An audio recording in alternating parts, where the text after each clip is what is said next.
Mario, ¿cómo es el mecanismo fisiológico del miedo? Pues es un mecanismo sumamente complejo, porque ten en cuenta, Jesús, que nosotros pertenecemos al 0,1% de las especies de las que existe registro fósil y que todavía siguen vivas. ¿Cómo hemos conseguido esto? Pues lo hemos conseguido, entre otras cosas, porque hemos sabido distinguir la amenaza antes de que fuera demasiado tarde. Los mecanismos del miedo lo que intentan es captar cualquier cosa que pueda suponer una amenaza. Esto que está muy bien desde el punto de vista físico porque nos puede dar recursos cuando nos enfrentamos, por ejemplo, a un depredador, se convierte en un problema cuando la mente o ciertos compartimentos de la mente utiliza estos mecanismos para generar unos miedos que los vivimos como reales y que son simples alucinaciones, son simples espejismos que la mente es capaz de crear. Y por eso pues hay personas perfectamente capaces de hacer frente a un montón de desafíos, pero el miedo les atenaza, el miedo les esclaviza, ¿no? Entonces la anatomía del miedo es una anatomía que tiene un sustrato neural, un sustrato también en el cuerpo, un sustrato fisiológico, pero que también tiene un enorme componente mental. Entender la relación entre los dos espacios creo que es importantísimo para vivir con más confianza, con más ilusión y con más serenidad. Oye, en mayor o menor medida, todo ser humano tiene este miedo primario y visceral a no ser aceptado, ¿no? A no ser suficiente, a no estar a la altura. ¿Cómo hacemos para gestionar esto? Fíjate, yo diría, Jesús, que el miedo es incluso más profundo que eso. Es un miedo que de orden ontológico, es decir, metafísico, va más allá de lo que es puramente físico. Tú ten en cuenta que una de las grandes diferencias que nosotros tenemos con los animales es la autoconsciencia, la capacidad reflexiva de darnos cuenta de las cosas. Un animal, bueno, nace, va creciendo y llega un momento en el que envejece y muere, pero no tiene esa constancia de la muerte que tenemos nosotros. Y llega un momento en el que nos damos cuenta que las cosas son perecederas, que yo tengo unas arrugas que ayer hace unos años no tenía, que me duele algo que cuando era más jovencito no me dolía. Tengo que ir a funerales de padres, de amigos míos, tengo que asistir a entierros y el concepto de la muerte es algo que está muy dentro del ser humano. ¿Qué ocurre? Que esta sensación de vivir en la intemperie, esta sensación de estar solos, esta sensación de que todo pasa y todo cambia, hace que uno de los sistemas más potentes para reducir esa sensación de soledad sea encontrar amparo, encontrar cobijo. ¿Dónde lo encuentras? Con los demás. ¿Cuál es el otro lado de la moneda? El otro lado de la moneda, o el otro lado en este caso el filo de la espada, está en que a veces con ese deseo de encontrar cobijo en los demás quedamos muy esclavizados por la opinión y llega un momento en que esa opinión se convierte para nosotros en lo que nos mueve, ¿no? Y ahí es donde yo creo que tenemos que mejorar. ¿Tú crees que pensamos demasiado, Mario? Bueno, es una cosa muy fácil de observar. El pensamiento, hay dos tipos de pensamiento, el automático que no sirve para casi nada y el reflexivo que sirve para casi todo. El pensamiento automático son la cantidad de juicios y de prejuicios que manejamos diariamente y que hacen que muchas veces condenemos las cosas o incluso las personas sin ni siquiera conocerlas. Este es un pensamiento que está demostrado que daña la salud. Por sorprendente que parezca, este tipo de pensamiento daña la salud porque genera muchísima tensión, genera mucha ansiedad, genera un montón de angustia y esto repercute en el cuerpo. La reflexión es diferente, la reflexión pide sosiego, pide una interiorización, pide aquietar la mente, suspender este pensamiento automático, ahondar más en una idea y por eso la reflexión sí es muy, muy útil. Por eso todo lo que es la serenidad, silencio, momentos de meditación, etcétera, tiene un efecto tan saludable en nuestro cuerpo. Que haya tantas empresas de éxito en Silicon Valley, aparte de por otras muchas razones, es porque el ambiente es propicio a eso, ¿no? Para mí, ¿cuál es la fórmula de éxito? La fórmula de éxito tiene unos ingredientes muy sencillos. Lo que pasa es que no son fáciles de aplicar. El primero, como muy bien decías tú, es una relación con el fracaso radicalmente distinta a la que tenemos, por ejemplo, en Europa. Ante el fracaso, ellos no se sienten fracasados. Ellos sencillamente ven que una vía se cierra y hay que probar un camino diferente. Y en el camino, en este proceso de emprender un camino diferente, tienen que ver qué aprendizajes salen de esa vía que no ha funcionado. Eso es lo primero. El impacto del fracaso en Europa y sobre todo en muchos países del arco mediterráneo es tremendo. O sea, una persona fracasa y se siente fracasada. Estigmatizada ya, ¿no? Y el propio contexto la apunta con el dedo, etc. Ese es el primer punto. El segundo punto es El segundo ingrediente es la cooperación. Yo he visto unos niveles de cooperación en Silicon Valley y sé que los hay en el MIT espectaculares. Entonces esta cooperación está muy basada en el tercer ingrediente, que es la generosidad. La generosidad como deseo de ayudar al otro a crecer.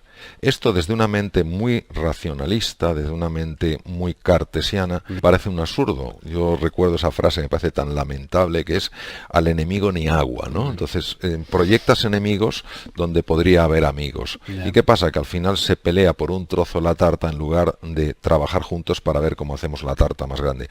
Creo que esa es la clave. Se dice que al final del día somos la media entre las 5 personas con las que más interactuamos, ¿no? No sé si son 5, 6 o 10 las personas que de alguna manera nos impactan tanto, pero no cabe duda que es así. Y es así, entre otras cosas, por el descubrimiento hace unos años, en la Universidad de Parma, en el norte de Italia, cerca de Milán, las neuronas espejo. Neuronas que son capaces de reproducir en nosotros el estado emocional de otra persona. Cuando tú estás rodeado de personas que tienden a ver la vida de una forma muy negativa, muy pesimista, por vía inconsciente, sin que tú te des cuenta, a ti eso te va afectando. Entonces, esa es una de las razones por las que es tan importante rodearse de gente positiva. De gente, por lo menos, que tienda a ver las cosas con un punto de ilusión, con un punto de alegría. Ahora, también es verdad esa situación que se produce, que es que una persona tiene que convivir con un familiar que a lo mejor tiene una depresión. Yo en este caso lo que diría es lo siguiente: no puedes cuidar de los demás si no te cuidas de ti mismo. Es decir, hay veces que estas personas creen que tener espacios para cuidarse, para recuperarse de algo que desgasta tanto como es prestar atención o estar al lado de una persona que tiene una enfermedad que genera mucho desgaste, sea un Alzheimer, sea distintas veces de Parkinson, sea una depresión, etcétera, pueden pensar que dedicar tiempo a ellas es egoísmo. Yo creo que eso está muy mal entendido. Tú no puedes cuidar a los demás si estás lleno de frustración, si estás agotado, si estás que no puedes más. Entonces, yo lo que haría sería eso, es decir, asumir que esta es una prueba de amor, tener que cuidar de una persona que en ese momento necesita que se la quiera, cuando a lo mejor hace lo opuesto que nos gustaría que hiciera, y a veces protesta y nada es suficiente.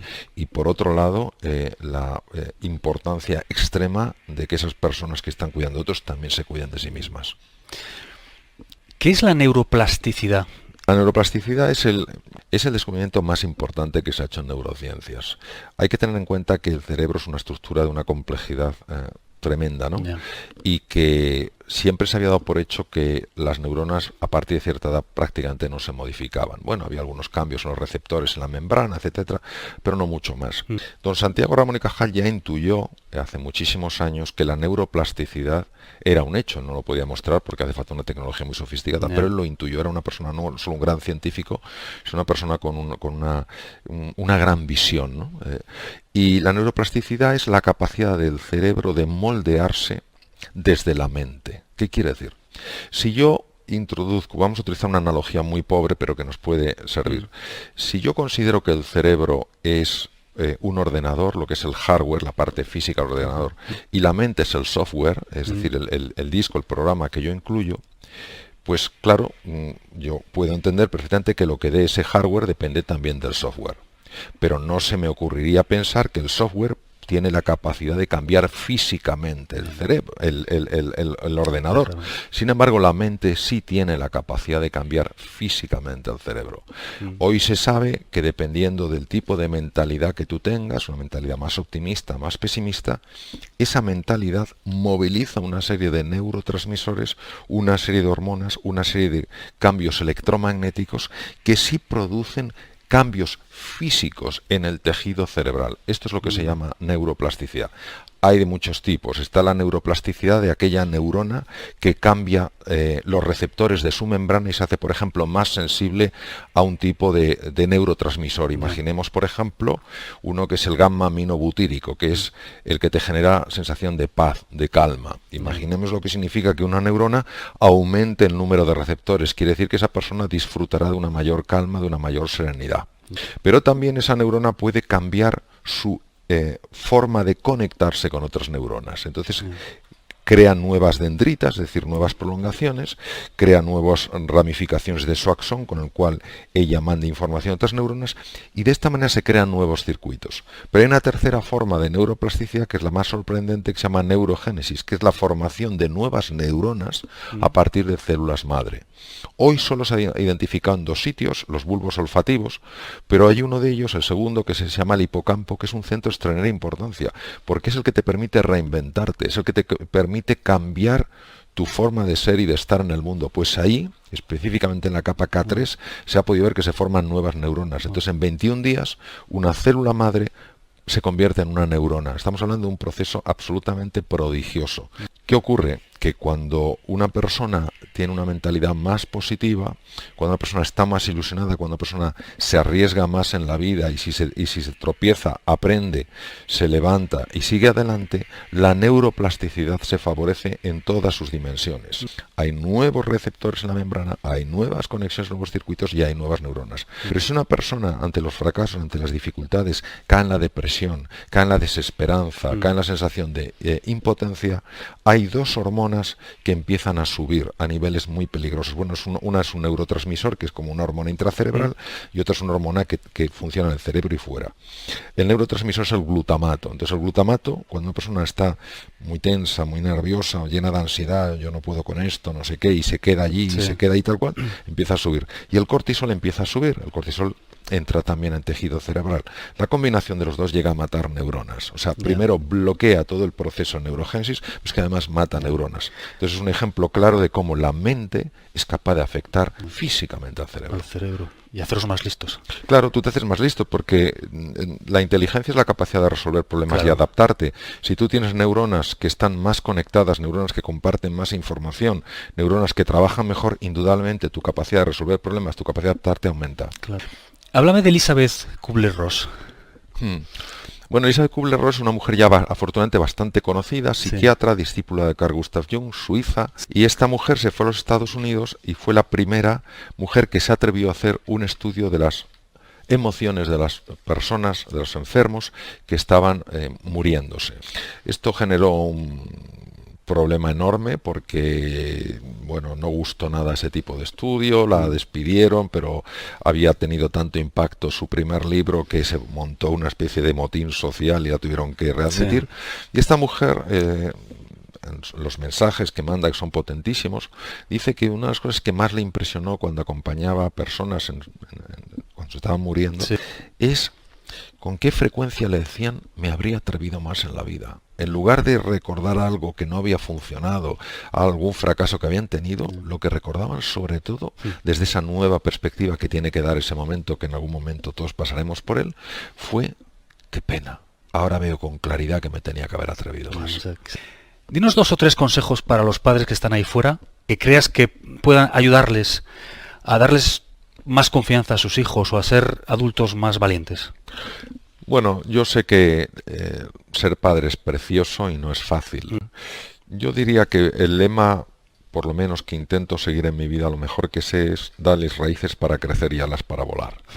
Es decir, las raíces para crecer es darles unos sólidos valores, unos sólidos fundamentos para que no anden a la deriva por la vida. Hoy en una sociedad donde parece que todo vale, no podemos olvidar que un valor es aquello que perfecciona una persona y no depende de la cultura, depende de nuestra humanidad, de cómo somos como seres humanos. Entonces, lo primero, esas raíces son los valores por los que tienes que estar dispuesto a dar la cara y asumir la pérdida que va a implicar el que des la cara por ellos. Esos valores solo se los vas a transmitir si tú los vives.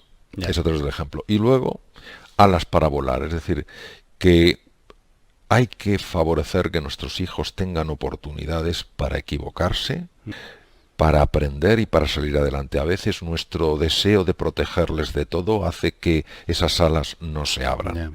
Y queremos que sigan exactamente un camino. No. Nosotros tenemos la suerte de tener una vida. Dejemos que ellos tengan la suya. Obviamente, si están haciendo algo que nos parece que es peligroso, es nuestra obligación, nuestra responsabilidad marcárselo. Pero eso de que tienes que hacer la misma carrera que he hecho yo porque eso es tradición en la familia, o no te dediques a la música, o no te dediques tal, que te morirás de hambre, me parece que es una cosa que no lleva a ningún sitio. ¿Cómo pasa alguien de la cirugía y la medicina a comunicar sobre, sobre motivación, sobre liderazgo y todas estas cosas de las Pues que hablas? pasas cuando te das cuenta que eso es parte de la medicina.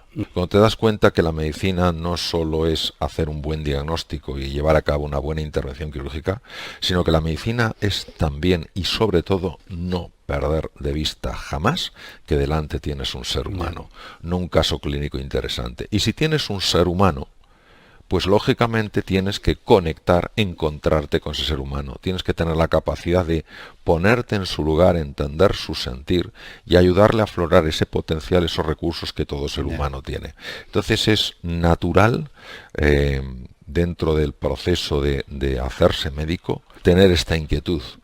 Por eso me sorprende que algunas personas esto no lo vean así y piensen que la medicina es algo exclusivamente de orden científico y técnico y que no tiene ningún componente humanista. Yo creo que es científico, técnico y humanista. Sé que eres un lector voraz. ¿Ha habido algún libro en tu vida que te haya marcado especialmente o que haya significado un punto de inflexión en cómo ves la vida? Yo leo mucho, es verdad, llevo muchos años leyendo mucho.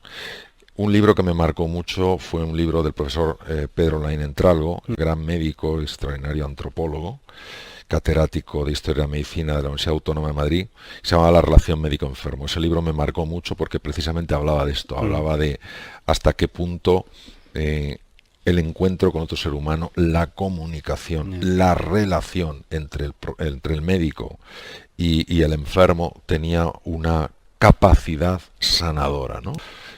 La investigación reciente en el campo de la psiconeuroendocrinoinmunología demuestra claramente esto. Es decir, el encuentro con otro ser humano, que un ser humano se sienta cobijado, entendido, comprendido, querido, moviliza un montón de hormonas enormemente positivas, baja aquellas que son negativas y favorece todo el proceso de recuperación del organismo y entre ellos la actuación del sistema inmune, que es el que nos defiende frente a bacterias, virus y tumores. Es decir, hoy no hay duda desde el punto de vista científico que la relación médico-enfermo, cuando es una relación cordial, amistosa, afectuosa, llena de respeto y de consideración, es en sí misma, por sí misma, sanadora. Cuando oyes la palabra exitoso, ¿qué persona te viene a la mente y por qué? Me viene cualquier persona que independientemente del cargo que ocupe, se siente agradecido por estar viva. Dime algo de lo que estés convencido, pero que no puedas probar. ¿Hay algo? Sí, yo estoy convencido que hay una inteligencia llena de amor y de sabiduría que organiza, ordena el cosmos y que siempre, aunque no lo veamos, está a nuestro favor. ¿Hay algo de lo que hayas cambiado radicalmente de opinión en los últimos años? Bueno, yo durante muchos años me he dedicado a estudiar, a reflexionar, a investigar en distintas áreas. Lo que me he dado cuenta es que hay ciertos espacios en el ser humano a los que no se puede llegar a través de la investigación. Solo se puede llegar desde el silencio, la serenidad y la apertura confiada. Es decir, precisamente cuando silencias la mente, puedes acceder a espacios que están llenos de ilusión y están llenos de oportunidades. Si pudieras levantar el teléfono y tener una corta conversación con Mario Alonso Puig, de 20 años, que, bueno, imagino que estaría en la Facultad de Medicina, ¿qué le dirías? No, 20 años no está en la Facultad de Medicina. 20 años yo estaba operando ya. Ya estabas operando. Pero intensamente. Bueno, sí, pues sí, razón de más. Intensamente. Razón de más. ¿Qué le dirías o qué consejo le darías a este joven? Pues yo le diría que todo en la vida suma. Que incluso en los momentos de más dificultad siempre hay una oportunidad de aprendizaje. Le diría que sea agradecido incluso ante aquellas cosas que no le gusten, que sepa siempre buscar el lado positivo de las cosas y que jamás se olvide de que en la vida lo más importante no es lo que tú vas a obtener, sino lo que tú puedes dar.